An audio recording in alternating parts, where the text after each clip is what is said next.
Thanks for tuning in. If you would like to watch the slideshow that goes with these lessons, it is linked in the description of this video. This special episode is called From the Vault because I recorded these lessons a while back. The elements of art are fundamental in the creation of any type of art and are intended to give you the tools necessary to create anything you can imagine. This episode contains beginning, intermediate, and advanced lessons. I hope you like them.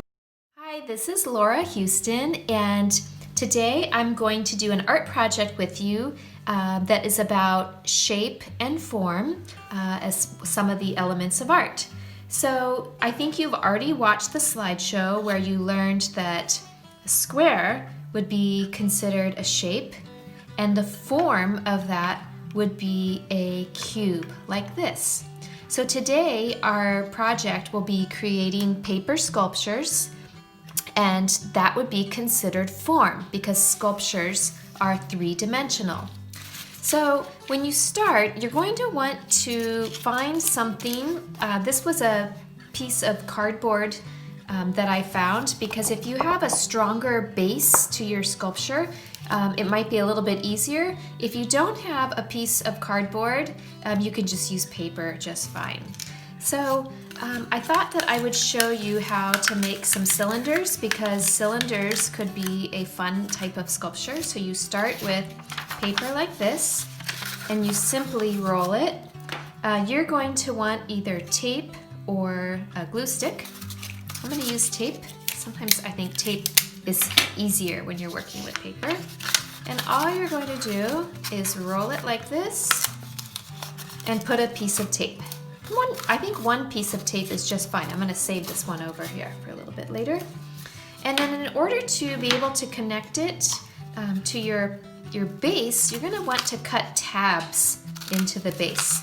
So I'm just going around the bottom here, the base of my cylinder, and I'm cutting some tabs that you'll see they can flap out like this, and then we can tape those. And it's a good way to connect the cylinder shape that we just made to the base.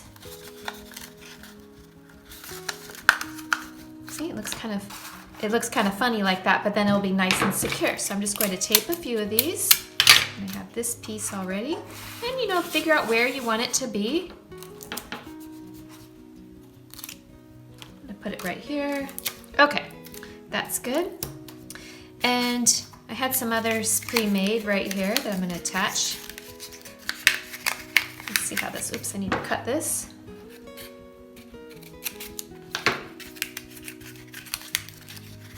I'm gonna put this one here. And maybe you don't want to put a shape like this on. Maybe you want to create different shapes. So I'll show you some different ideas, but I just think that cylinders can be fun. I went and pre-cut some paper and folded it all up like this, like a zigzag. These can be fun too, to put on the paper. You can attach shapes to shapes. Here, I'll turn this sideways so you can see what this is looking like. Can you see this? Yeah. I'll attach some sideways over here. So you can just do anything you want when it comes to creating paper sculptures. That's what it would look like. I'll kind of turn it for you. You can have fun. And this is considered form because any type of sculpture is three-dimensional art. For the sake of time, I'm going to show you a sculpture that I made before the video started. It looks like this. So I thought if you only have white paper, you can color with a crayon or paint. I use watercolor here, and I painted the white paper before I cut it. And I think it makes a real pretty and interesting sculpture. And these are loops that I made, little circles, and taped them together. So you can do anything that you want for your sculpture, and I thought this just might give you some ideas. And this is an activity that teaches you about the element of art, form. Thank you.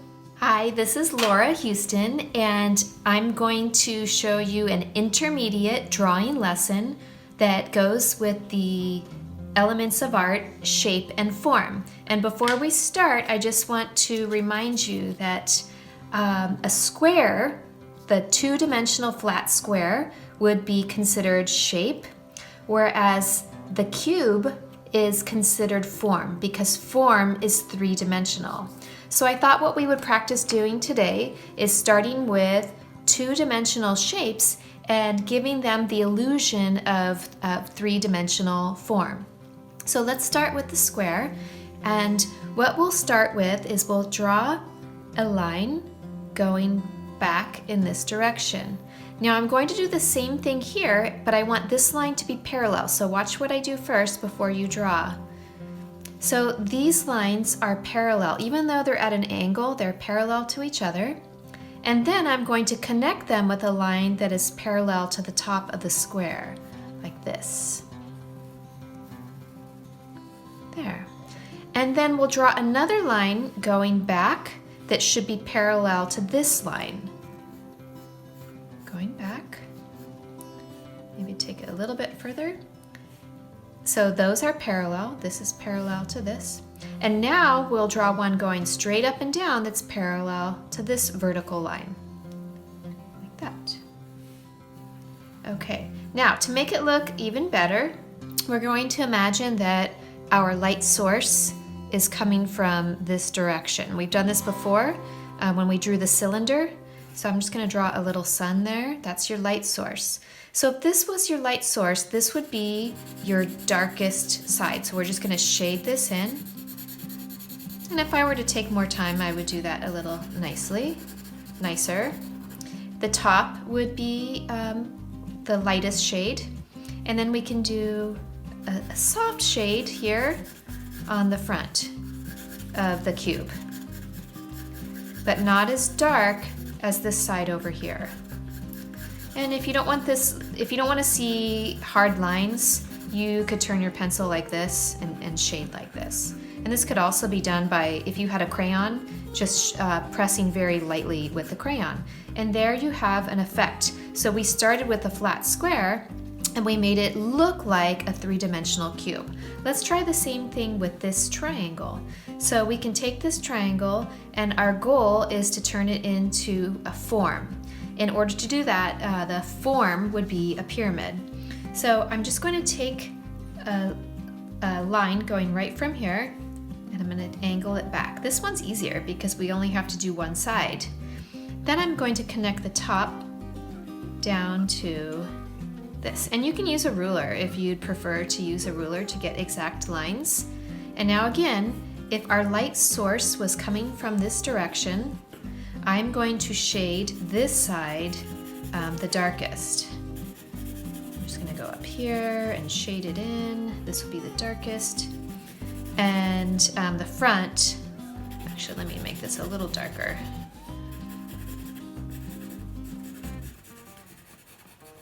And then the front facing us, we would just do a light shadow. And the shading helps your new forms look a little more three-dimensional, okay? And there we have a pyramid. So this was a cube. We started with a square, and this is a pyramid. And I have a little more time. Why don't we draw a rectangle? Let's see.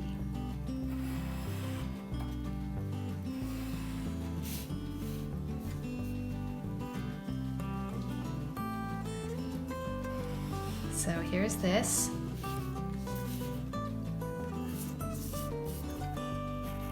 So here we have a rectangle. Oops, let me make sure I'm still... Okay, so the rectangle will be very much like the cube. So we'll just have a line going back here, but a little shorter. And another line that's parallel. And I think since this is a long line, I'll try to connect it with a ruler. Let's see. And then this one going back here should be parallel to this line, more or less. And then the straight line, the vertical line that I draw, will match this one, will be parallel. Even though they're at angles, they can be parallel. And again, if this is the light source here, this will be the darkest side over here. The top would stay light, and then the front, we can do a light shading right here. And here we've made our rectangle into it. We've taken it and turned it into a form. This is our light source. So I'm going to do one more thing that you might like. So how can you use this for fun? So how about, like, think of your name. How about the first letter of your name? Mine's pretty easy. Mine's an L. So I'm going to draw an L over here. If you want to use a ruler, you can use a ruler. But we're going to draw your letter with block letter form. Okay, so there's an L. Let's see. I want to take this out a little bit more. Okay. Let me erase this part right here. Okay, so we're going to use the same technique as we did with the cube. So I'm going to draw going back here, and then this line will be parallel to this line, and do it again here, and bring one back here that's parallel to this. Bring this down. And then shading, again, if the light source were over here, I would shade this, the darkest. And then I'd shade the front. So this is something fun that you can do if maybe you want to practice writing your whole name, or just focus on learning your favorite letter, or the letter that is the beginning of your name. So what we've done here is we started with shapes and we turned them into forms. And forms either have a three-dimensional illusion, or they are really forms like sculptures, real 3D. So I hope you have fun doing this at home. Thank you very much. Hi, this is Laura Houston, and today I'm going to show you a drawing lesson that is about shape and form. Shape and form are two of the basic elements of art. And this is the third, or the advanced video.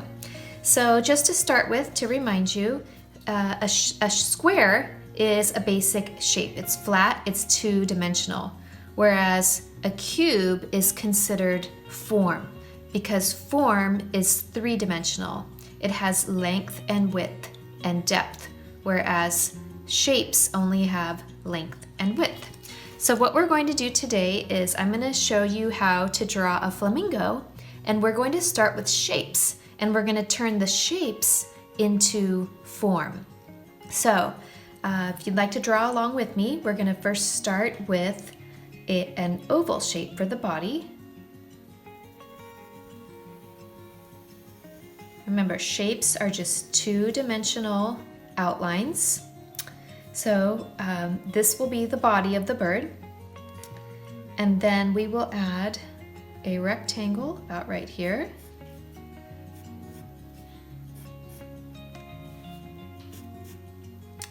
And then on top of this, we will add another longer rectangle. So I'm just showing you, let's see, how you can take shapes and turn them into form. And really, what I should have showed you is that I should have drawn this very lightly, because we don't want this to show, but I'm drawing it a little dark so it shows up nicely on the video. So we have an oval, a small rectangle, a longer rectangle. This is the neck. And then up here we will draw another oval for the head. So I'm just going to draw an oval. Let's see. Something like this. Okay. And then about right here, we're going to draw a small triangle, because a flamingo's beak hooks down. So we have a small triangle, and then we're going to connect. I know it seems strange, but we're going to connect an even longer triangle down this way. Okay. So far, we're just using shapes. Down here, we will add a triangle for the tail region. And later, when we turn this into form, this will be feathers. Like this.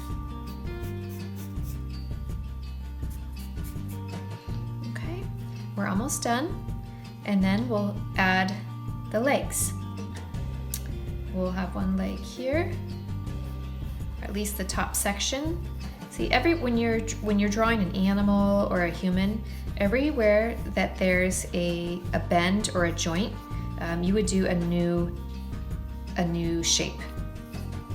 So we're drawing another rectangle here. Okay, so this would be the back leg, and we'll have another leg coming forward here, just out of rectangles. And then we'll have his leg kind of extend forward here. And then for now, for his feet, we'll just do something like this. Okay, so now we have these shapes, and we're going to turn these shapes into form. And remember, form is more of a 3D look. I think if you participated in the last art lesson, we drew a sphere with value, and a sphere is an excellent example of form. So what we're going to do is I'm just going to start here at the top of the head, and I'm going to fill this in. And if you want, maybe you want to do this with another color. But many artists draw animals this way by starting with shapes. Actually, not just animals, a lot of things. Hands, bodies. I'm gonna just make that some feathers right there. Then we can take this on through. And flamingos have the weird little kind of joint right there. Let's see, make that connect there. And flamingos have kind of like duck-like feet. Kind of give him some toes. And let's see, we'll have his other leg come from here. Give him a little joint where his little legs connect, leg bones. Kind of do a little foot like that. Okay, let's bring this up here. So see how we just connected that line right there?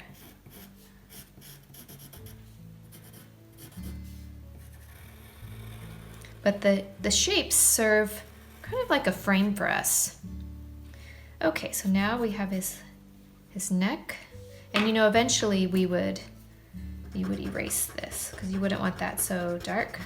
It's a little distracting to me right now. But now we want to make his beak, so his head's gonna come down like this.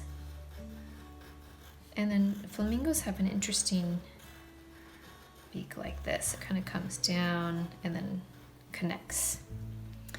Okay, and then why don't we give him an eye about like right here, and maybe some feathers here. You know, we can just, so you can see my underlying shapes here. But if you want to practice this again, you would want to do that much lighter, like make those shapes lighter. But they just really serve as a guide. And let's see, their beaks are usually a little darker, like that. So this is just the basic introduction of how to draw an animal, starting with shapes and turning him into something that looks more realistic by achieving a form. And if we took more time to shade this, he would look even more realistic. If you want to, you can maybe draw a line down there to show that maybe he's walking along a little lagoon or something, and maybe you could put some little plants around him, or some, rocks. But But there you go. That's how you would draw an animal, such as a flamingo, starting with shapes and turning him into form. Thank you.